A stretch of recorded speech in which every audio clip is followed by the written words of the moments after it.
I got your questions, got the email today. You wanted some answers for the Cat's Q&A. And so to your questions, here in black and in white, I try to be truthful and not talk too much shit. Get on with it. Good morning, cat fans. It's Jeff here, and welcome to a very lovely sunny Belgium. I have your questions in front of me. I haven't studied them, I have to admit, because I just wanted to make it as live as possible. So God knows what kind of answers you're going to get. Right, question one from Jojo. Is there a song that the Cats wish they'd written instead of the original songwriter? Well, there are hundreds of songs out there, thousands of songs. I suppose on a personal level, thinking about it, I mean, it's got nothing really to do with Cats doing it, but it'd be great to do a song, a Journey song. In fact, it's my granddaughter's favourite song, Any Way You Want It, because it just brings back memories of her dancing around the front room with Sam, and it's just a very, it was just a beautiful time. So that would be, I suppose, my reason for maybe doing a Journey song, Any Way You Want It. Question two from Glyn. As you all have such nice locks, what shampoo and conditioner do you use? Well, what we've got left, what do I use? Monet, this Monette, or Monet or Monette, so it depends how you pronounce it. It's an American thing, I think. Or John Frieda shampoo. I don't really use conditioner, to be honest with you. That or washing up liquid, whatever.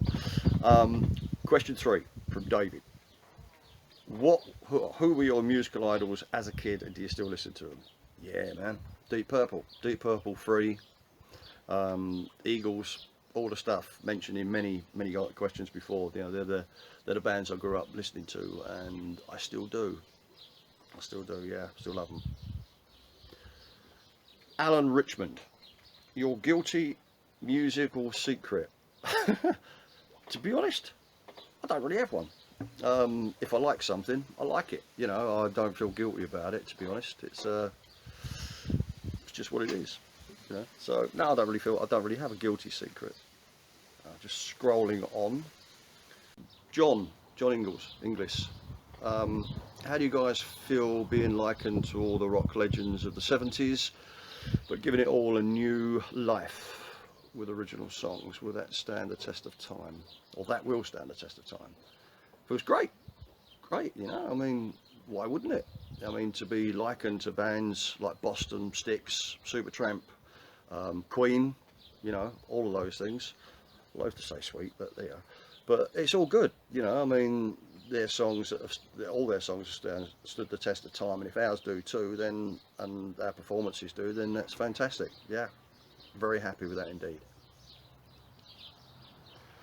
Nikki. Question from Nikki for everybody. What is the wackiest item you own? Wackiest? I got a punch bag.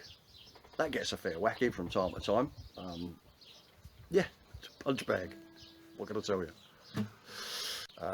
Then there's a question from Phil. Without getting all Derek and Clyde, what is the worst job you've ever had? I've had a few in the past, prior to music business stuff taking off. I would say, in all honesty, a job I really didn't like was I worked for Lesney Matchbox back in the early 70s, about 75, and I was a trainee pattern maker and tool maker.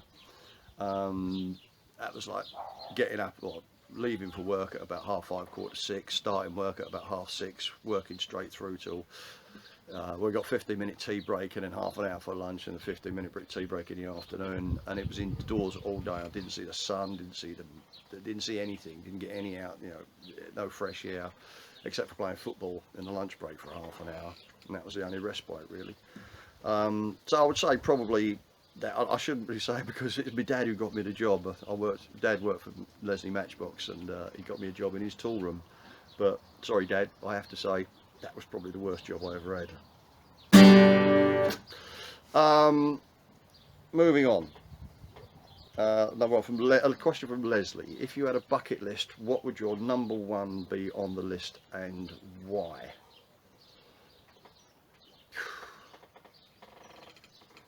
No idea. There's so many things that you want to do, gigs you want to play, places you want to go. I've never been to the Caribbean. I must admit, I've been all over the world, but I've never been to the Caribbean. I think the closest I ever got to it was probably when I lived in Florida. I went down to Key West, and it's only 100 miles from the Dominican Republic and things like that. So that's probably the closest I've got. But I'd love to go to somewhere, I don't know, somewhere in the Caribbean, just for a lovely white sands holiday. Because as most of you know, I do like the bit of sunshine. I ordered it especially for today. Next question. Oh, Green.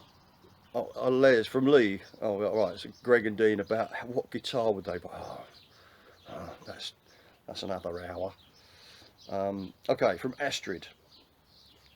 If when the coronavirus will last for, let's say, one more year, there can't be any concerts, what would we do? Otherwise, well, yeah. Have we thought about other ways of making an income? Well, no. I've done, as I said before, I've done loads of jobs in the past, but unfortunately I'm probably on the wrong side of employment age now. Pension's still a few years off, because I won't get that till I'm like 67 now. So aside from selling what I've got left of my body back down the back of the King's Cross or somewhere equivalent, I don't know. I think it's just hope and pray that doesn't happen, and we can get back on the road and I can get back working as soon as possible. And the last question for everybody: what was your first album and single you purchased, not passed down from a sibling? First album, David Essex, which must have been about 74. Greg will probably pick me up on that and say it was, give the exact date, hour and minute to the second probably that it was released. But yeah, no, it's David Essex album. Single wise, I think it's probably a T-Rex. It's probably something like Deborah on T-Rex by Tyrannosaurus Rex, I think it was then. Again, Greg will no doubt correct me. Yeah, it was something like that. And that's it. So hopefully that's answered a few of your questions. It's been a fun. Hope to see you all soon, cat fans. You take care of yourselves, and yeah, love from Belgium. Bye.